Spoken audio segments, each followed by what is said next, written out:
Liberty Tamil நேயர்களுக்கு வணக்கம். இன்றைய நேர்காணலில் நாம் சந்திக்க இருப்பவர் பத்திரிகையாளர் கோட்டீஸ்வரன் அவர்கள். வணக்கம். வணக்கம். நேதாஜியின் முழக்கமான டெல்லி சலோ அப்படிங்கிற முழக்கத்தை பயன்படுத்தி டெல்லியை நோக்கி விவசாயிகள் போராட்டத்தை முன்னெடுத்து சென்று கொண்டிருக்கிறாங்க. உளவுத்துறையுடைய ஒரு ரிப்போர்ட் சொல்லுது 6 மாதங்களுக்கு தேவையான உணவுகளோடு போகிறாங்க.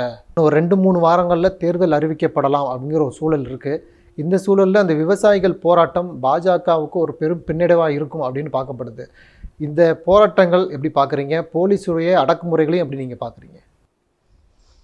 அதாவது தேர்தல் நேரத்தில் வாக்குறுதியை கொடுக்கும்போது எல்லா அரசியல் தலைவர்கள் வாயில் முதல்ல வர்றது விவசாயி, கிசான் அப்படின்னு ஹிந்தியில் நாங்கள் அதை பண்ணுவோம், விவசாயிக்கு இதை பண்ணுவோம், அவங்களோட ஆண்டு வருமானத்தை 2 மடங்கு ஆக்குவோம் அப்படின்ற மாதிரி வாக்குறுதியை அள்ளி வீசுறது. அப்புறம் ஒன்றுமே செய்யாமல் அவங்களுக்கு குறைந்தபட்சம் கேட்குற அந்த மினிமம் செல்லிங் ப்ரைஸ், அதாவது அந்த வாங்குறது எம்எஸ்பின்னு அந்த அமௌண்ட்டுக்கு கூட அந்த பொருளை கையகப்படுத்துறது கிடையாது. இவங்க கேட்குற சட்டம் இதுதான், எங்களுக்கு ஒரு உத்தரவாதம் கொடுங்க, எங்களுக்கு ஒரு கேரண்டி கொடுங்க. நான் விவசாயி, நான் ஒரு பொருளை பயிர் பண்ணுறேன், அந்த பொருளை விளைஞ்சி வரும்போது எனக்கு அதுக்கு குறைந்த ஒரு ஆதார விலை எனக்கு வேணும் அப்படின்னு சொல்லி அவங்க கேட்குறாங்க. மினிமம் கேரண்டி ப்ரைஸ் மாதிரி ஒன்று கேட்குறாங்க. இந்த சின்ன விஷயம் இது. உடனே என்ன இது எப்படி சின்ன விஷயம் அப்படின்ல, நீங்கள் என்ன சொல்கிறீங்க, நாங்கள் ராக்கெட்டுக்கு விண்வெளிக்கு விடுவோம், சந்திராயனுக்கு நாங்கள் போவோம், புல்லட்டு ட்ரெயின் விடுவோம், 20,000 கோடியில் நாங்கள் சாலை போடுவோம் அப்படியெல்லாம் உங்களுக்கு சொல்ல தெரியுது. லட்சக்கணக்கான கோடி பணங்களை தனியாருக்கு தள்ளுபடி செய்யப்படுது. அப்போது உங்களுக்கு வேணுன்ற விஷயம், சுங்கவரி சாலைகள் பல கோடி செலவானாலும் பரவாயில்ல, அதுக்கு செலவு பண்ணி போட தெரியுது. விமான போக்குவரத்தில் தனியார் மயமாக்கி விட்டு அந்த ஏர்போர்ட்டை விரிவாக்கம் பண்ணுறது, இடத்த கையகப்படுத்துறது, பரந்தூர் விமான நிலையம் போன்ற இந்த மாதிரி திட்டங்களுக்கெல்லாம் பணம் இருக்குது, அதுக்கெல்லாம் காசு இருக்குது. விவசாயி கேட்கக்கூடிய அந்த தொகைக்கு கொடுக்கணும் அப்படின்னா மனசு இல்லை. இது வெளிப்படையாக தெரியுது. இப்போது இவங்க பாரதிய கிசான் யூனியனு, அப்புறம் சம்யுக்த கிசான் மோர்ச்சா அப்படின்னு சொல்லிட்டு பல்வேறு அமைப்புகள், கிட்டத்தட்ட ஒரு 20லேருந்து ஒரு 50 பெரிய அமைப்புகள், சிறிய அமைப்புகள்னு பார்த்திங்கன்னா ஒரு 200 அமைப்புகள், கிட்டத்தட்ட ஒரு 4-5 மாநிலத்தில் சேர்ந்து பஞ்சாப், ஹரியானா, டெல்லி, ஓரளவுக்கு உத்தரப்பிரதேசம், கர்நாடகா, மத்திய பிரதேசம், இந்த மாநிலங்கள் எல்லாத்துலேருந்தும் சேர்ந்து இந்த விவசாயிகள் போராட்டத்தை பண்ணுறாங்க. இன்றைக்கி இந்த பஞ்சாப் ஹரியானா பார்டரில் வந்தப்போ முள்வேலி கம்பியை போட்டு அங்கே தடுத்து, அதுக்கப்புறமா அவங்க டிராக்டரில் வராங்கன்னு சொல்லிட்டு அந்த ரோட்டில் காங்க்ரீட் ஸ்லாப்பை போட்டு ரோடை நிப்பாட்டுறது, ஒரு சில இடத்துல தடியடி, ஒரு சில இடத்துல டியர் கேஸு. அதாவது அவங்க என்ன கேட்குறாங்கன்னா, பேச்சுவார்த்தை ஒரு சைடு கூப்பிட்டு பேசிக்கிட்டு இருக்கீங்க, பேச்சுவார்த்தை நடந்துக்கிட்டு இருக்கும்போது அவங்க டெல்லிக்கு வராங்க போராட்டம் பண்ணுறதுக்கு. அவங்க யாரும் கத்தி கபடாலாம் தூக்கிட்டு வன்முறை பண்ணுறதுக்கோ இல்லை தேச விரோதிகளோ கிடையாது. அவர்கள்லாம் இந்த நாட்டோட மக்கள், இந்த நாட்டில் 4 பேர் சாப்பிட்றதுக்கு விவசாயம் பண்ணுற ஒரு விவசாயிகள். நமக்குலாம் சோறு போடுறவங்க, சுருக்கமாக சொல்லணும்னா அந்த நபர்களை கொஞ்சம் கூட கண்ணியமாக உட்காத்தி வச்சு பேசுகிறதுக்கு நமக்கு ஒரு வக்கு கிடையாது. அவங்களோட பிரச்சனையை புரிகிற அளவுக்கு நமக்கு தெளிவு கிடையாது. அவங்க யாரும் ₹1 ₹10 கேட்கல, முன்னாடி இருந்ததை விட ஒரு 10%, 5% கூட்டி கேட்டு ஏதோ ஒன்று உட்காந்து பேசினா அது முடிவுக்கு வர்றது தான். என்றைக்குனா விவசாயிகள் ஒரு பெரிய வியாபாரமயமாக இல்லை ஒரு பெரிய தொகையை கேட்டாங்க அப்படின்ற மாதிரி கிடையாது. அவங்களுக்கு அந்த வாழ்வாதாரத்தை பாதுகாக்கிறதுக்கு வந்தது. இதுக்கு நம்ம கடந்த முறை பார்த்தோம், விவசாயிகள் அந்த வேளாண் சட்டம் வந்த பொழுது இதே மாதிரி தான் அடம் பிடிச்சி, அதுக்கப்புறம் தேர்தல் நேரத்தில் வர வழியே இல்லாமல் மண்டிட்டு அந்த சட்டத்தெல்லாம் திரும்ப பெற்றதை பார்த்தோம். கிட்டத்தட்ட இந்த ஒரு விஷயமும் கண்டிப்பாக பாஜகவுக்கு ஒரு பின்னடைவை கொடுக்கும். காரணம் என்னென்னா, ஹரியானா, பஞ்சாப், சண்டிகர், அப்புறம் இந்த சைடு உத்தரப்பிரதேசம், அதுக்கப்புறம் உங்களுக்கு மத்திய பிரதேசம், அதுக்கப்புறம் கர்நாடகா. இப்போது இது என்ன ஆகுனா, இப்போதைக்கு ஒரு 4-5 மாநிலம் இருக்கிற விவசாயிகள் வராங்க. இது நாளடைவில் என்ன ஆகுனா, மற்ற மாநிலத்தில் இருக்கிற விவசாயிகளும் சேரும்போது இந்த நடத்துகிற விதம், இன்றைக்கி பார்க்குற ஒரு இந்த ஏஎன்ஐயில் ஒரு செய்தி, ஒரு வீடியோ காட்சி பார்க்கும்போது இவ்வளோ பெரிய தடி எடுத்து போலீஸ் அடின்னு அடிக்கிறாங்க. ஒரு தலப்பா கட்டுட்டு ஒரு சிங்கம் ஒருத்தர் போகிறாரு. அதெல்லாம் பார்க்கும்போது உண்மையிலே வயிறு எரியுது, இல்லை வேதனையாக இருக்குது. அவர் என்ன கேட்குறாரு, ஒரு மினிமம் சப்போர்ட் ப்ரைஸ் கொடுங்க, ஒரு சட்டத்தை கொண்டு வாங்க, ஒரு சட்டத்தின் வடிவை கொண்டு வாங்க, அந்த சட்டத்தின்படி பொருளை கையகப்படுத்துங்க, அதுக்கு ஒரு மினிமம் கேரண்டி கொடுங்க, ஒரு வாழ்வாதாரத்தை உறுதி செய்யுங்கன்னு தான் கேட்குறாங்க. வேறு எதுவும் எங்களுக்கு 20 லட்ச ரூபா பணம் போடுங்க, 15 லட்ச ரூபா பேங்க்கில் நீங்கள் அக்கௌண்ட்டில் போடுன்னு போய் சொன்னீங்களே, அந்த மாதிரி விஷயம் அப்படியெல்லாம் அவங்க கேட்கல. அவங்க கேட்குறது ஒரு மினிமம் கேரண்டி கொடுங்க, எங்கள் வாழ்க்கையை மேம்படுத்துறதுக்கு. இதை 9 வருஷம் ஆகியும் இவங்க பண்ணலை. இப்போ இது 10வது வருஷம் தேர்தல் வரப்போகுது. இல்லை, இது திட்டமிட்டு தூண்டப்படுகிறதுன்னு தானே சொல்கிறாங்க. ஏன்னா பாஜக அரசு வந்து இதுக்கு முன்னாடி வந்து அந்த விவசாயிகளுக்கு வேளாண் சட்ட மசோதா வந்து அது வந்து விவசாயிகள் கோரிக்கையை ஏற்று அது ரத்து செய்யப்படுது. இது போன்ற சூழல் வந்து பாஜக முன்வருது. தூண்டுறதுனா யார் தூண்டுறதா சொல்றாங்க? இல்ல, திட்டமிட்டு தூண்டப்படுது. தூண்டுறதுனா யார் தூண்டுறதா சொல்றாங்க? அவங்க காங்கிரஸ் கட்சி. ஆப்போசிட் கட்சிகள் தூண்டுறதா காங்கிரஸ் கட்சி அவங்க கட்சியில் இருக்கிற ஆட்களையே அந்த கட்சியை விட்டு போகாமல் இருக்கிறதுக்கு தடுத்து நிப்பாட்டுறதுக்கு சக்தி இல்லை. நேற்று மகாராஷ்டிரத்தில் ஒரு முன்னாள் முதலமைச்சர் போனார், சவான் போனார். இன்னும் எத்தனை பேர் அந்த கட்சியிலேருந்து போக போகிறாங்கன்னு தெரியல. தொடர்ந்து 5 மாநில தேர்தலில் 4 மாநிலத்தை தூக்குது. இது நம்புற மாதிரி இருக்கா? எந்த பிரச்சனையாக இருந்தாலும் காங்கிரஸ் தான் காரணமா? காங்கிரஸ்க்கு வேறு வேலையே இல்லையா? இல்லை விவசாயிக்கு வேறு?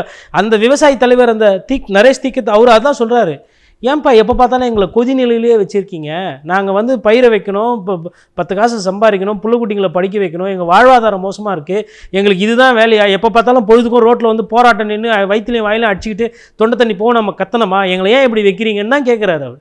எங்களை வந்து கூப்பிட்டு பேச்சுவார்த்தை பண்ணுங்க, பேசுங்க. ஒரு சைடு பேசுகிறீங்க, இன்னொரு சைடு கைது பண்ணுறீங்க, இன்னொரு சைடு கர்நாடகத்துலேருந்து வரவங்களை வந்து ஒரு பார்டரில் நிறுத்துறீங்க, மத்திய பிரதேசத்துலேருந்து வரவங்கள அந்த ஒரு ஊருக்கு வெளியில் நிறுத்துறீங்க, குருக்ஷேத்ரான்னு ஒரு இடம், அந்த இடத்துல இதே மாதிரி தான் விவசாயிகள் தடுக்கப்படுறாங்க. அங்கே வந்து எப்போ வேணால் அடிதடி நடக்கும், எப்போ வேணால் கலவரம் வெடிக்குன்ற மாதிரி சொல்கிறாங்க. யார் சொந்த நாட்டு மக்களை இந்த நிலைமைக்கு போராட வச்சது? சரி, காங்கிரஸ் கட்சி பண்ணுதுன்றதெல்லாம் நம்புற மாதிரி இல்லைங்க. அவங்க கட்சியில் இருக்கிற எம்எல்ஏவை பாதுகாக்கிறதுக்கே கூடு விட்டு கூடு பாயிற மாதிரி ஒரு ரெசார்ட்லேருந்து இன்னொரு ரெசார்ட் தூக்கிட்டு போகிற ஒரு நிலைமை இருக்குது. அதனால் காங்கிரஸ் பண்ணாங்க. எதிர்கட்சிலாம் எங்கே இருக்கிறது? எங்கே இருக்குது எதிர்கட்சி? எல்லாம் அமலாக்கத்துறைக்கு பயந்துக்கிட்டு பாதி நேரம் பேசாமல் மௌனியாக இருக்கிறது, இல்லை உள்ளடி வேலை, சண்டை, இந்திய கூட்டணி உடையுமா இருக்குமா அப்படின்ற அந்த பிரச்சனை. இதுக்கு நடுவில் விவசாயி தூண்டி விடுறதுக்கு எங்கே இருக்கிறார்கள் தலைவர்கள்? இது விவசாயி பிரச்சனை. இது வந்து திசை திருப்புற வேலை, இது வந்து மடைமாற்றம் பண்ணுற வேலை. இல்லை, பாஜக அரசு வந்து விவசாயிகளோட ஒன்றிணைக்கிறதா தானே சொல்கிறாங்க. ஒன்றிணைந்து பயணிக்குது தான் சொல்கிறாங்க. ஏன்னா விவசாயிகள் கோரிக்கையை ஏற்று அந்த சட்டத்தை ரத்து பண்ணியிருக்காங்க, விவசாயிகள் கோரிக்கையை வந்து நிறைவேற்றுறாங்க. அது போன்ற சூழலில் இது போன்ற போராட்டங்கள் வந்து சந்தேகத்தை தானே ஏற்படுது. இல்லையே, டிராக்டர் பஞ்சர் பண்ணுறது, டிராக்டரில் உட்காந்துருக்கிற ஒரு ஆளை காவல்துறையை வச்சு கீழே இழுத்து போட்டு அடிக்கிறது, மிதிக்கிறது, வண்டி ஏற்றி இடிக்கிறது, அதுக்கப்புறம் தடியடி நடத்துறது, முள்வேலி போடுறது, அப்புறம் டியர் கேஸு கண்ணீர் புகையை அவங்க மேலே வீசுறது, சாப்பாடு கிடைக்காம பண்ணுறது, பசி பட்னியாக இருக்கிற மாதிரி கடைங்களெல்லாம் மூடுறது, இதெல்லாம் நட்பு பாராட்டுற வழிவகைகளா என்ன? ஆமாம், புறப்பட்டு வராங்க. ஏன் புறப்பட்டு வராங்க? அந்தந்த மாநிலத்தில் நீங்கள் கூப்பிட்டு அவங்கள அங்கங்கே பேசியிருந்தால் இந்த பிரச்சனை கிடையாது. இதை விட வேறு என்ன வேலை உங்களுக்கு இருக்குது? விவசாயிகள் அதாவது என்ன பிரச்சனைனா, அடட அரசியல்வாதினா நம்ம வந்து அவன் ஏமாத்திடலாம், இல்லை ஊழல் குற்றச்சாட்டு, இல்லை எதையோ ஒன்று மதவாதம், இல்லை எதையோ ஒரு சாதி ரீதியாக ஒரு பிரச்சனையை கிளப்பி நம்ம கொளுத்தி விட்டு மங்களம் பாடிடலாம், அந்த அரசியல் நம்ம வெற்றி பெற்றுடலாம், ராமர் பேரை சொல்லிடலாம், அயோத்தியில் பாருங்கள் எப்படி பண்ணியிருக்கோம், அடுத்து கிருஷ்ணர் கட்டப்போகிறோன்னு சொல்லுவாங்க. விவசாயி வந்து வாழ்வாதார பிரச்சனைக்கு வரான். அவங்கள இப்போ இஸ்லாமியர், கிறிஸ்துவர், இந்துன்னு பிரிக்க முடியாது. விவசாயி தான். எந்த மதத்தை சேர்ந்தவனாக இருந்தால் விவசாயி தான். அப்போ விவசாயி வந்து நியாயமான ஒரு கோரிக்கை வைக்கும்போது அது அணுகிறதுக்கு இல்லை அதை செய்கிறதுக்கு மனசும் இல்லை, அது பண்ணுறதுக்கு உண்டான தொலைநோக்கு பார்வையும் இல்லை, இரண்டுமே இல்லை இவங்கக்கிட்ட. அப்போ இரண்டுமே இப்போ விவசாயம் வந்து நிறைய பேர் ஆல்ரெடி எடுக்கிறது இல்லை. படித்தவங்கெல்லாம் விவசாயத்துக்கு போகிறல, ஆல்ரெடி விவசாய கூலிகள் கம்மியாக இருக்குது, விவசாயம் பண்ணுறதுக்கு வந்து போதிய இடம் இல்லை, தண்ணீர் பற்றாக்குறை, கிளைமேட் சேஞ்சினால் வரக்கூடிய பிரச்சனைகள், மகசூல் சரியாக கிடைக்கலன்னு 1008 பிரச்சனை இருக்குது. இன்றைக்கி அதை எடுத்து செய்யறதுக்கே வந்து ஆள் இல்லை. நிலைமை அதுதான். அப்படி இருக்கையில் ஏதோ கொஞ்சம் நஞ்சம் பேர் பண்ணுறாங்க, இல்லை நிறைய பேர் பண்ணுறாங்கன்னா அவங்களுக்கு வேணுன்றத 5-3 அடுக்காக செய்கிறது அரசாங்கமா, இல்லை அவங்கள போராட்டம் பண்ணுறவரெல்லாம் வேடிக்கை பார்க்குறது அரசாங்கமா, இல்லை போராட்டத்துக்கு பண்ணுறாங்கன்னு தெரிஞ்சதுக்கப்புறம் அவங்கள தடியடி நடத்துறது அரசாங்கமா? எது வந்து இதுதான் சுமூகமாக பேசுகிறதா? அதானி வந்து நீங்கள் இந்த மாதிரி நடத்துவீங்களா? இல்லை அம்பானி ஒரு கோரிக்கை வைக்கிறாரு, அவரை போராட்டம் பண்ணுறவரெல்லாம் அவரை நீங்கள் விடுவீங்களா? அவங்களுக்கெல்லாம் பணக்காரர்கள்லாம் 5-3 அடுக்காக நடக்குது. வங்கியில் பணத்தை வாங்கிட்டு தப்பிச்சு ஓடுறவரெல்லாம் அமைதியாக இருக்கிறீங்களே. விவசாயி வந்து போராட்டம் பண்ண வேண்டிய ஏன் நான் என்ன கேட்குறேன்னா, அவங்க அமைதியாக போராட்டம் பண்ணிட்டோம், காந்திய வழியில் போராட்டம் பண்ணிட்டோம், அவங்கள என்ன அவங்களுக்குள்ளே அடிச்சுக்கு போகிறாங்களா? இல்லை 6 மாதத்துக்கு சாப்பாடு தானே எடுத்துகிட்டு வந்தாங்க, கண்ணீர் புகையெல்லாம் யாரும் எடுத்துகிட்டு வரல, திங்கிற சாப்பாடு தானே. ஏன்னா அவங்க மேலே நம்பிக்கை இல்லை. இது அவளும் அசிங்கம். 6 மாதத்துக்கு சாப்பாடு, ஏன்னா அவங்களுக்கு இது பட்டு பழகி தெரிஞ்சு போச்சு, நமக்கு உடனே போனோன்னே தீர்வு கிடைக்காது, நம்ம இதை போராடி தான் பெறணும். அவங்களுக்கு என்ன பண்ணுவாங்க? எதிர்கட்சி சரியில்லை, ஆளுங்கட்சி இந்த மாதிரி அநியாயம் பண்ணிக்கிட்டு இருக்குது, அதனால் வேறு வழி இல்லாமல் போராட்டத்துக்கு தள்ளப்படுகிறார்கள். யாருமே வந்து அமைதியாக படுத்து வேலையை செஞ்சுட்டு சாப்பிட்டுட்டு 3 வேளை சாப்பிட்டுட்டு படுத்து தூங்கணும் தான் நினைப்பாங்க. அதான் மனித இயல்பு. யாரும் வந்து வெயில்லையும் புயல்லையும் மழையிலையும் காற்றுலையும் வந்து ரோட்டில் வந்து உட்காந்து போராட்டம் பண்ணணும்னு ஒரு சக மனிதர் வந்து விரும்ப மாட்டாங்க. அந்த நிலைமைக்கு அந்த விளிம்பு நிலைக்கு நீங்கள் எங்களை தள்ளி விட்டுருக்கிறீங்க. இதுக்கே நீங்கள் வந்து வெக்கப்படணும், வேதனை பண்ணணும். தமிழக சட்டமன்ற கூட்டத்தொடர் வந்து தொடங்கி தொடக்கத்திலே ஒரு விமர்சனத்துக்குள்ளாக்கி ஒரு சர்ச்சையான நிலையில் போயிட்டுருக்கு.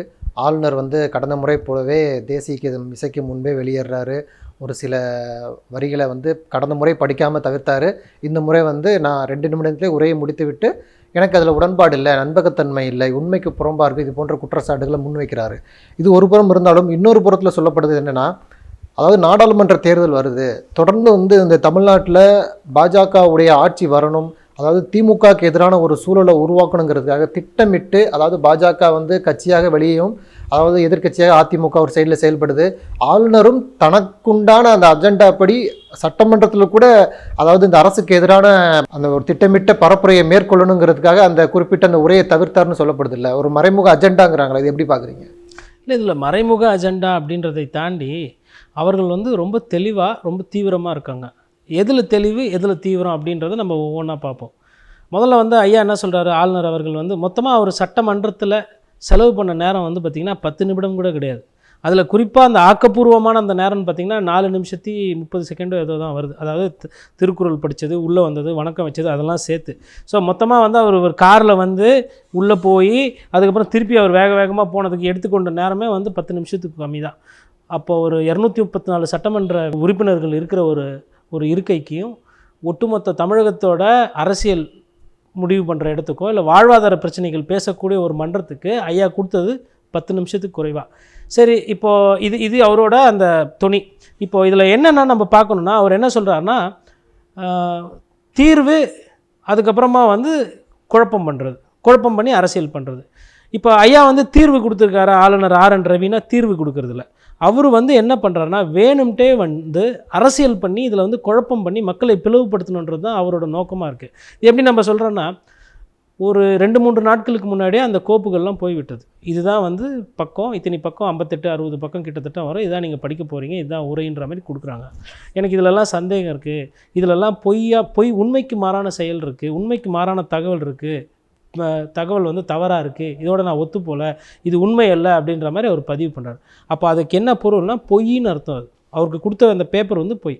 இப்போ ஐயா ஆளுநர் அவர்கள் ஒருவேளை உண்மைக்கு புறம்பாக சொல்கிறாங்கன்னா, அவர் என்ன பண்ணிடணும், நேற்று கொடுத்த பத்திரிகை செய்தியை 2 நாளைக்கு முன்னாடி கொடுத்து, இந்த மாதிரி அரசாங்கத்துலேருந்து என்னை வந்து பார்த்தாங்க, அவங்க ஒரு சில தரவெல்லாம் கொடுத்து, இதுதான் வந்து ஆளுநர் உரை, இதுதான் அரசாங்கத்தில் எழுதி கொடுத்துருக்கு அப்படின்னு சொன்னாங்க.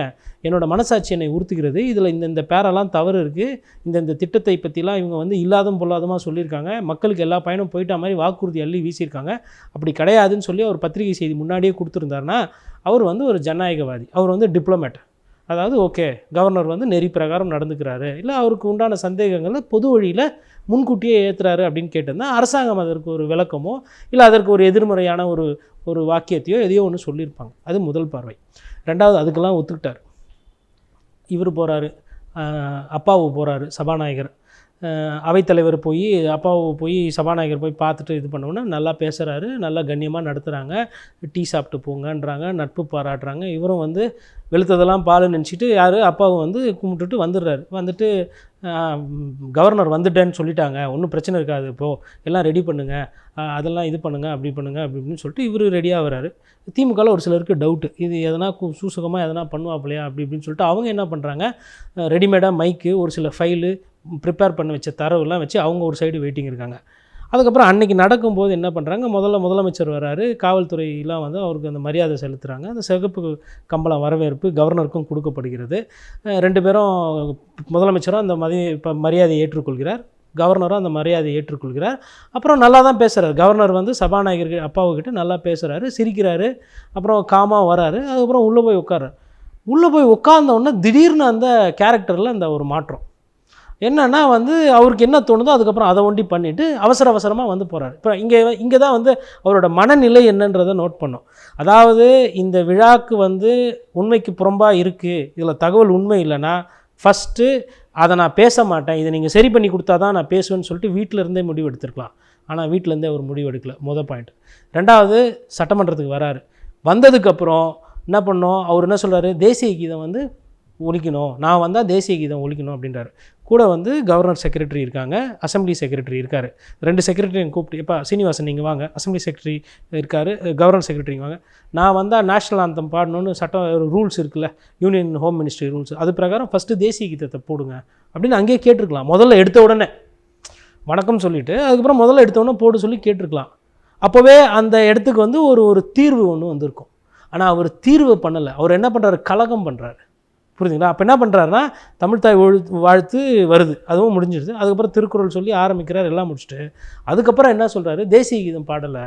அப்போ தேசிய கீதம் முதல்ல போனவுடனே தெரியுதுல்ல, நீங்கள் என்ன கேட்குறீங்க, முதல்லையும் தேசிய கீதம் பண்ணோம், நீங்கள் கிளம்பும் போதும் தேசிய கீதம் பண்ணணும். முதல்ல தேசிய கீதம் பாட சொல்லியிருக்கலாம்ல. என்ன சொல்லியிருக்க போகிறாங்க, சரிப்பா அவர் கேட்குறாரு, ஃபஸ்ட்டு தேசிய கீதம் போட்டு அதுக்கப்புறம் கூட தமிழர்கள் விட்டு கொடுப்பவர்கள் தான். இல்லை பலமுறை கோரிக்கை வச்சாங்க. அப்போ நான் என்ன சொல்கிறேன்னா, உங்களுக்கு அதுதான் பிரச்சனை, டேட்டாவில் பிரச்சனைனா வீட்டில் இருந்தே அதை கரெக்ட் பண்ணிடணும். இல்லையா அதுக்கு ஒரு மறுப்பு கடிதமோ இல்லை வந்து இதுன்னு சொல்லிட்டு பொது வழியில் சொல்லியிருக்கணும், எல்லாருக்கும் புரிகிற மாதிரி பொதுமக்களுக்கு. அப்போ அந்த டிரான்ஸ்பரன்சியில் அந்த உங்களுக்குள்ள அந்த புத்தி வந்து என்ன இருக்குன்னா, அங்கே போய் பிரச்சனை பண்ணி நான் படிக்க மாட்டேன், நானும் வந்து கேரளா கவர்னர் ஆரிஃப் கான் மாதிரி தான் நடந்து கொள்ள போகிறேன் அப்படின்றது மனசில் பதிஞ்சு. அதுக்கு அவருக்கு உரிமை இருக்குன்னு தானே சொல்கிறாங்க. அதாவது மறுக்கிறதுக்கு உரிமை இருக்குன்னு தானே பாஜக. மறுக்கிறதுக்கு உரிமை இருக்கட்டும், அது பிரச்சனை இல்லை. அவர் என்ன மாதிரி ஆள், என்ன மாதிரி சிந்தனை இருக்குன்றது தான் நான் இப்போ சொல்கிறேன். அப்போ முதல்ல வந்து அந்த டேட்டா பிரச்சனை, நீங்கள் உண்மையிலே நாணயமானவர் நேர்மையானவர்னா ஃபஸ்ட்டே வந்து இந்த மாதிரி ஒரு தவறான கவர்னர் அட்ரஸ் வந்திருக்குன்னு சொல்லிட்டு அதை எதிர்த்துருக்கணும். நீங்கள் என்ன சொல்கிறீங்க, நீங்கள் தானே சொல்கிறீங்க டேட்டா தப்பு, அதில் தவறான தகவல் இருக்குது, உண்மைக்கு மாறான செய்தி இருக்குது அப்படின்னா, நீங்கள் உண்மையிலே உண்மையான மனிதர்னா அதை நீங்கள் வந்து அம்பலப்படுத்தியிருக்கு. அதை படத்தில் சட்டமன்றத்துக்கு வந்துட்டு தேசிய கீதம் தான் உங்களுக்கு பிரச்சனைனா என்ன சொல்லணும், அங்கேயே நான் கவர்னர் நான் சொல்கிறேன், முதல்ல தேசிய கீதம் போடுங்க, அப்புறம் தமிழ்த்தாய் வாழ்த்து போடுங்க, அங்கேயே கேட்டிருக்கலாமே, ஒன்றும் பிரச்சனை இல்லையே. மௌனமாக அப்படியே மனசுக்குள்ளே எதையோ போட்டு உச்சிக்கிட்டு அதுக்கப்புறம் பண்ணலாம், நாட்டு பண்ணு இசைக்கலை அப்படின்னு சொல்லிட்டு பிரச்சனை பண்ணி விட்டுட்டீங்க. உங்களோட அந்த அறிக்கையிலையும் வந்து நீங்கள் என்ன சொல்கிறீங்கன்னா, நாட்டுப்பண் பாடலை அப்படின்றீங்க. இப்போது நீங்கள் அறிக்கை விட்டீங்க, அதை வந்து press information bureau, press trust of India வந்து என்ன பண்ணுறாங்க, அதை செய்தியாக வெளியிடுறாங்க. வட இந்தியாவில் படிக்கிறவங்க எங்கள் தமிழர்களை பற்றி நம்மளை பற்றி என்ன நினைப்பாங்க, சிறுமையாக நினைப்பாங்கல்ல. பாரு, தமிழ்த்தாய் வாழ்த்து தேசிய கீதத்துக்கு முன்னாடி பாடணும் பின்னாடி பாடணும்னு எவ்வளோ பிரச்சனை பண்ணுறாங்க, தேசிய கீதத்தை கூட பாடலை, அப்படி தான் அவங்க பார்ப்பாங்க. அப்போ எங்களை சிறுமைப்படுத்தி எங்களை அவங்களோட இருந்து பிளவுபடுத்துகிற அந்த மலிவான மட்டமான அரசியலை தானே நீங்கள் பண்ணுறீங்க. ஏன் இந்த வேலையை பண்ணுறீங்க? தேசிய கீதம் போட மாட்டேன்னு சொன்னாங்களா? யார் பிரச்சனையை பண்ணுறது? இது ஒரு கண்ணு, இது ஒரு கண்ணு. தமிழ் வந்து என் தாயினா தேசியம் வந்து தகப்பன் மாதிரி, தாயும் தகப்பனும் சேர்ந்தது தான் ஒரு இந்தியன் தமிழன். புரியுதுங்களா? இந்த ரெண்டுத்துக்கும் மூட்டி விட்டு கலகம் பண்ணி ஒரு மலிவான அரசியலில் அதில் ஆதாயம் தேடுறது துடிக்கிறதுக்கு யார்? இதுக்கு முன்னாடி இருந்த கவர்னர்கள்லாம் இந்த மாதிரி சித்து விளையாட்டுலாம் அதெல்லாம் விளையாடிக்கிட்டு இருந்தாங்களா? உங்களோட நோக்கம் என்னன்றது தான் நான் சொல்கிறேன். அப்போ அங்கே வட இந்தியாவில் இருக்கவங்க என்ன நினைப்பாங்க, செய்தியை பொதுவாக பார்க்கும்போது, தமிழர்கள் வந்து அவங்க வந்து தேசிய கீதத்தை விட தமிழ்த்தாய் வாழ்த்துக்கு தான் முக்கியத்துவம் கொடுப்பாங்களா? இது வந்து எப்படின்னா, இது ரெண்டும் சேரணும், இதை பிளவுபடுத்தி பிரித்து பார்க்குறதுன்றது தான் வேலை. அப்போ ஒரு நாட்டு பண்ணு யாருன்னா ஜனகணமன பாட மாட்டேன், எனக்கு அது பிடிக்காது, நான் அதை சொல்ல மாட்டேன் அப்படின்னு யாருன்னா இங்கே சொல்கிறவங்க இருக்கிறாங்களா? ஆனால் நீங்கள் உங்கள் அறிக்கையில் அந்த வார்த்தையை போட்டு அனுப்பியிருக்கீங்க, நான் இதை கேட்டேன் அவங்க பண்ணலை அப்படின்னா என்ன அர்த்தம் அதுக்கு? அப்போ எங்களை வந்து நீங்கள் வந்து கோல் சொல்லி உண்மைக்கு புறம்பான ஒரு செயலை சொல்லி ஒரு செய்தியை பரப்பி தமிழர்களுக்கு அவப்பேர் வர்றதுக்கு இந்தியா அளவில் மற்ற மாநிலங்களை தவறாக நினைக்கிறதுக்கு உண்டான வேலையை தான் நீங்கள் பார்த்துக்கிட்டு இருக்கிறீங்க. தப்பு யார் மேலே? உங்கள் மேலே, உங்கள் பார்வை பிரச்சனை. இது ரெண்டாவது. மூன்றாவது, சபாநாயகர் வந்துட்டார், அங்கே கூட உள்ளே போகும்போது கூட வணக்கம் சொல்கிறாரு, சிரிக்கிறாரு, நல்லா பேசுகிறாரு, எல்லாம் பண்ணிவிட்டு இவர் என்ன நினைக்கிறாரு, அப்பா இந்த வாட்டி ஒன்றும் பிரச்சனை இருக்காதுப்பா, நல்லபடியாக இவர் பேசிட்டு போயிடுவார் அப்பா அப்படின்னு இவர் மனசுக்குள்ளேயே நினச்சிக்கிறாரு சபாநாயகர். அப்புறம் பார்த்தா அங்கே வந்துட்டு இந்த திருப்பியும் வந்து பேக் டு ஸ்கொயர் ஒன்றுவாங்க, அந்த மாதிரி ஒரு 2 நிமிஷத்தில் கடகடன்னு முடிச்சுட்டு கடைசி பற்றி முன்னாடி ஒரு 2 பற்றி அதுக்கப்புறமா வந்து திருக்குறளில் இருக்கிறத பதிவு பண்ணிட்டு எஸ்கேப் ஆக பார்க்குறாரு. அதுக்கப்புறம் தான் சபாநாயகர் என்ன பண்ணுறாரு, உஷாராக புரிஞ்சுக்கிட்டு அடட இவர் பழைய வேலையை இவர் பண்ண ஆரம்பிக்கிறான்னு சொல்லிட்டு இவர் என்ன பண்ணார், இவர் படிக்க ஆரம்பிச்சார். இவர் வந்து இது கவர்னர் இருக்கும்போது இவர் படிக்க ஆரம்பிச்சுட்டு இவரை ஒரு சில விமர்சனம் வைக்கிறார். அதுவும் என்ன சொல்லிட்டாங்கன்னா, சபாநாயகர் வந்துட்டு எப்படி காசு கேட்கலாம், சபாநாயகர் வந்து எப்படி 50,000 கோடி வந்து பணம் கேட்கலாம், மெட்ரோ ரயிலுக்கு காசு கொடுக்கலன்னு சொல்லிட்டு சபாநாயகர் எப்படி கேட்கலாம், அப்புறம் பாதிக்கப்பட்ட 8 மாவட்டங்களுக்கு, தென் மாவட்டங்களுக்கு, தமிழகம் இந்த வெள்ள பாதிப்பு மாவட்டங்களுக்கு எப்படி இவர் காசு கேட்கலாம், இவர் பொதுவான ஆள் தானே அப்படின்ற மாதிரி பாஜகலேருந்து அந்த ஆர்எஸ்எஸ்லேருந்து எல்லாருமே நேற்றெல்லாம் ஃபுல்லாக சபாநாயகர் மீது கேள்வி கேட்குறாங்க. இவர் பொதுவானவர் தானே. நான் என்ன கேட்குறேன்னா, அவர் பொதுவானவர் தான், அவர் சட்டப்படி எதனா தப்பு செஞ்சாரா? சபாநாயகர் என்ன கேட்டார், காசு கொடுங்க. அது அவரோட உரை நீங்கள் ஆரம்பத்தை பாருங்கள். முதலமைச்சர் வந்து சொல்லியிருக்காரு, கண்ணியக்குறைவாக யாரையும் நடத்தக்கூடாது, எந்த அரசாங்கத்தையும் குறை சொல்லி இருக்கக்கூடாது உரை, அது வந்து ஒரு ரொம்ப நேர்த்தியாக இருக்கணும், கோரிக்கை ரூபத்தில் இருக்கணும், நம்ம கேட்க வேண்டியதை கேட்டு போயிடணுன்ற மாதிரி எனக்கு உத்தரவு சொன்னாங்க, அதன்படி தான் இதை கொண்டு போனோன்னு சொல்லுறாரு. ஆனால் உங்களுக்கு அந்த சின்ன புத்தி என்ன பண்ணுறீங்க, தப்பிச்சு விட்டா போதும் ஓடணும்னு சொல்லிட்டு நீங்கள் முன்னே மைண்டில் ஃபிக்ஸ் பண்ணிட்டீங்க. உடனே வந்து கோட்ஸே சொல்லிட்டாரு, அதை சொல்லிட்டாரு, இதை சொல்லிட்டாரு. அவர் அது கூட வந்து அவர் பணம் கேட்டார். நீங்கள் என்ன பண்ணியிருக்கணும், அவர் தமிழகத்தினுடைய சபாநாயகர், தமிழக சட்டமன்றத்தினுடைய சபாநாயகர், பேரவைத் தலைவர். நீங்கள் வந்து தமிழகத்தோட ஆளுநர், உயரிய பதவி, இரண்டும் உயரிய பதவி, ரெண்டுமே கான்ஸ்டியூஷனல் போஸ்ட். இவர் பணம் கேட்குறாரு. ஆமாம், 8 மாநிலத்தில் வந்து பாதிப்புக்குள்ளே இருக்குது. திருச்செந்தூர், தூத்துக்குடி, தென்காசி, கன்னியாகுமரி, இந்த இடம்லாம் பயங்கரமான பாதிப்பு, நிறைய பேர் செத்து போயிருக்காங்க. பணம் கேட்குறாரு. ஆமாம், இது ஒரு நியாயமான கோரிக்கை. இந்த பேரவையில் வந்து நீங்களும் தீர்மானம் போட்டு நீங்கள் இதை பண்ணுங்கள், நானும் வந்து இதுக்கு வலியுறுத்துகிறேன், இது மக்கள் பிரச்சனை அப்படின்னு சொல்லியிருந்தா சபாஷ், நீங்கள் தமிழகத்துக்கு உண்டான தகுதியான ஆளுநர். ஏன்னா தமிழக மக்களோட பிரச்சனை நீங்கள் அங்கே பேசுகிறீங்க. ஆனால் அதை பேசாமல் உங்கள் கூட இருக்கிற அந்த வருடிகள்லாம் என்ன பண்ணுறாங்க, அவங்க வந்து சபாநாயகரே வந்து இவர் எப்படி காசு கேட்கலாம், ஏன் அவர் ஏன் கேட்க மாட்டார்? ஏன் இவர் வந்து அதிகாரியாக இருந்து போலீஸில் இருந்து ஒரு இயக்கத்துக்கு ஆதரவாக இருந்த நிலையினால இவர் கவர்னர். இவர் மக்களை சந்தித்து சுயேட்சையாக ஜெயிச்சவருங்க. அப்பாவும் ராதாபுரத்தில் சட்டமன்ற உறுப்பினர். அவருக்கு தூத்துக்குடி, தென்காசி, திருநெல்வேலி, நாங்குநேரி, திருச்செந்தூர் இந்த இடத்துல இருக்கிற தொகுதி ரீதியாக தெரியும் மக்கள் என்ன பாதிப்புக்கு உள்ளானாங்கன்றதை பார்த்தவர். அந்த வைத்தறிச்செல்லாம் அவர் பணம் கேட்குறாரு. அதை வாங்கி கொடுக்கறதுக்கு உங்களுக்கு முடியல. ஆனால் வெளியில் போயிட்டு தேசிய கீதம் பாடலை, அதுக்கப்புறம் எனக்கு மரியாதை கொடுக்கல, தப்பாக கொடுத்தாங்க.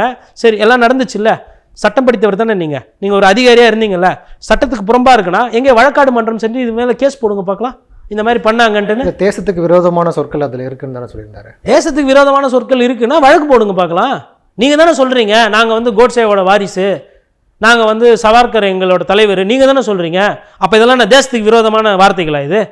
நீங்கள் சொன்னீங்க, அதை நான் எப்படி சந்தோஷப்படணும், நீங்கள் ஆசைப்படுறது தான் அவர் பேசியிருக்கிறாரு.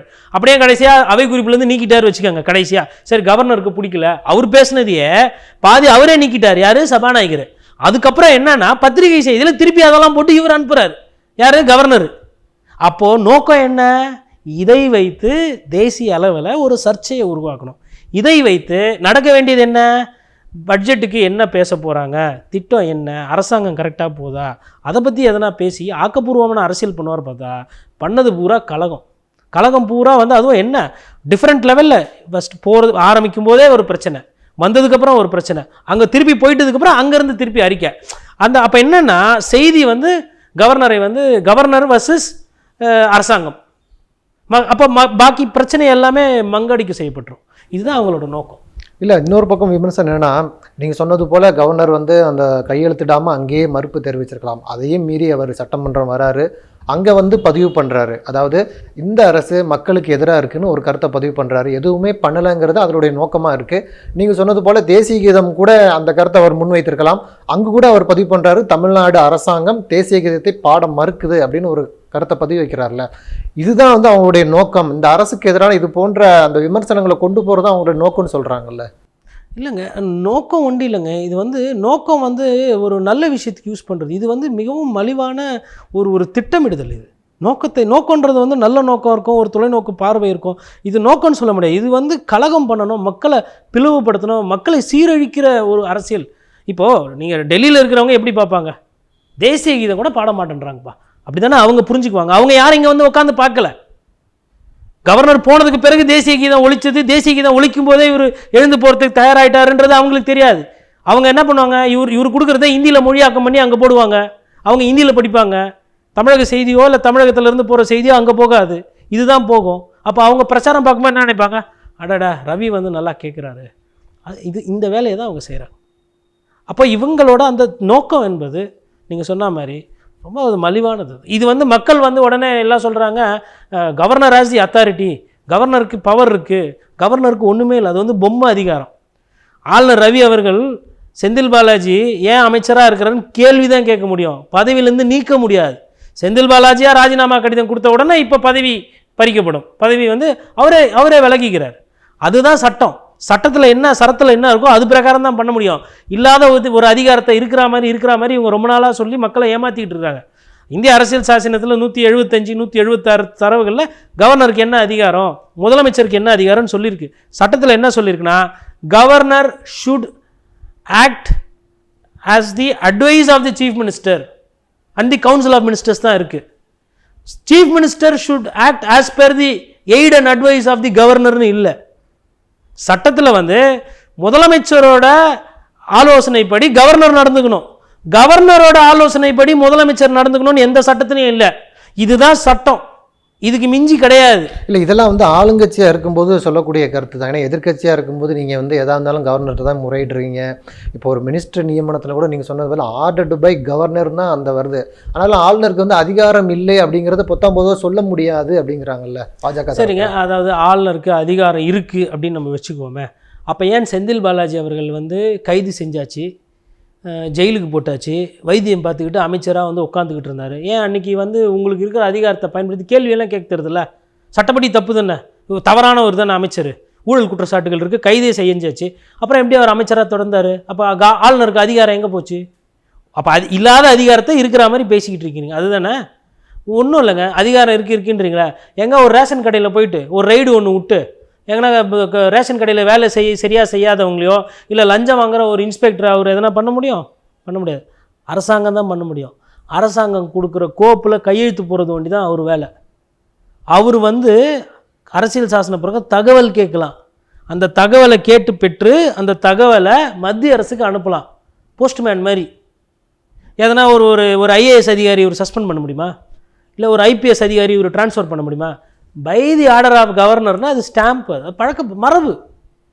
இப்போ செங்கோல் இருக்குது, மேயர் போகிறது முன்னாடி செங்கோலை பிடிச்சிட்டு போவாங்க, அது வந்து ஒரு மரபு. அதனால் இப்போ செங்கோலுக்கு எவ்வளோ பவர் தெரியுமா?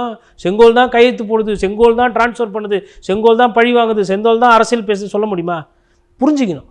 நீங்கள் வந்து ஒரு அலங்கரிக்கப்பட்ட ஒரு பொம்மை பதவி, அதுதான் அறிஞர் அண்ணா அன்றைக்கி சொன்னார், இந்த அலங்கரிக்கப்பட்ட பொம்மை பதவி தேவைதானா, இது வந்து ஆட்டுக்கு ஒரு தாடி வச்சிருக்கிற மாதிரின்னு சொல்லி நகைச்சுவாக பேசினேன். அது இன்றைக்கும் வந்து முக்கியமான ஒரு விஷயம் இருக்குது. இப்போது இன்றைக்கி இவங்க தேவைக்கேற்ப நீங்கள் வந்து ஃபஸ்ட்டு தேசிய கீதம் போடுங்க, அப்புறம் தமிழ்த்தாய் வாழ்த்து போடுங்க அப்படின்னு இன்றைக்கி ஐயா ரவி சொல்வார். இன்றைக்கி முதலமைச்சர் ஸ்டாலின் இருக்கிறாரு, நாளைக்கு ஸ்டாலின் முதலமைச்சராக இல்லை, வேறு ஒருத்தர் வராரு, அதுக்கு பிரகாரம் இன்னும் ஒரு 10 வருஷம் கழிச்சு வேறு ஒரு கவர்னர் வராரு, இல்லை மாறி மாறி வருவாங்க, 20 வருஷம் கழிச்சு வேறு ஒருத்தர் வராரு. அப்போ அவர் வந்து எனக்கு வந்து இல்லை மெட்ராஸ் பிரசிடென்சி ஒன்றா தான் இருந்தது, தெலுங்கு பாட்டு முதல்ல போடுங்க அப்படின்னு கேட்டால் இது என்ன கத்திரிக்காய் வியாபாரமாக? இது வந்து தமிழர்களோட மரபு அடையாளம். தமிழக சட்டமன்றம் என்றைக்கு தொடங்குதோ அன்னிலேருந்து தொன்று தொட்டு பண்ணுற ஒரு வழக்கம். ஒரு வழக்கத்தை கூட புரிஞ்சிக்க முடியல, மக்களோட கலாச்சாரம் பண்பாடை வந்து புரிஞ்சிக்க முடியல, அதில் கூட போயிட்டு மலிவான அரசியல் பண்ணுறீங்க. எதை பண்ணணும்னு தெரியாது. என்ன இப்போ முன்ன பின்ன பாடிட்டா என்ன ஆகிட போகுது? கவர்னர் சொத்து எதனா குறைஞ்சிட போதா? இல்லை அவருக்கு வரக்கூடிய அந்த மாத படிக்கணக்கு எதனா காசு எதனா குறைய போதா? ஒன்றும் கிடையாது. ஒன்றுத்துக்குமே ஒப்பில்லாத ஒரு விஷயத்தை பேசி சர்ச்சையாக்கி அதை ஒரு விமர்சனமாக்கி மக்கள்கிட்ட பிளவுபடுத்துறதுக்கு உண்டான சதி வேலை தானே இது. இதற்கு முன்னாடி எங்கன்னா இந்த மாதிரி பிரச்சனை இருந்ததா? ரெண்டுமே என் கண்ணுங்க. ரெண்டுத்தையும் ஒரே நேரத்தில் பாட முடியாது, காது கேட்க முடியாது, ரெண்டுத்தையும் ஒரே நேரத்தில் பாட முடியாது. இது வந்து ஒரு சில நிகழ்ச்சியில் தமிழ் தாய் முதல்ல பாடுறாங்க, ஒரு சில நிகழ்ச்சியில் தேசிய கீதம் பாடுறாங்க. இப்போ கிரிக்கெட் மேட்ச் நடக்குது, அங்கே வந்துட்டு போயிட்டு முதல்ல தமிழ் தாய் வாழ்த்து பாடுறதில்ல. இல்லை வந்து சர்வதேச போட்டிகள் நடக்குது, இல்லை சர்வதேச அமைப்புகள் நடத்தக்கூடிய விழா நடக்குது, அங்கே போய் பார்க்கறதில்ல. எங்கெங்கே மரபு, எங்கெங்கே பண்பாடோ, எங்கே எது பழக்க வழக்கமோ அந்த பழக்க வழக்கத்தை பண்ணுறாங்க. அதில் போய்ட்டு சட்டம் அதை சொல்லுது, நாங்கள் இப்படி மாற்றிட்டோம். யாரை ஏமாத்துகிற வேலை இது? சட்டமன்றத்தில் அந்த சட்டமன்றத்துக்குள்ளே இருக்கிறது எல்லாமே சபாநாயகர் அதிகாரத்துக்கு உட்படுத்தப்பட்டது. உங்களுக்கு எப்படி கான்ஸ்டியூஷனல் பவர்ஸ் இருக்கோ அதே கான்ஸ்டியூஷனல் பவர் சபாநாயகருக்கு இருக்குது. அது பிரகாரம், அது மரபு பிரகாரம், அது சட்ட விதி பிரகாரம், உட்சட்ட பிரகாரம் தான் நடக்கும்.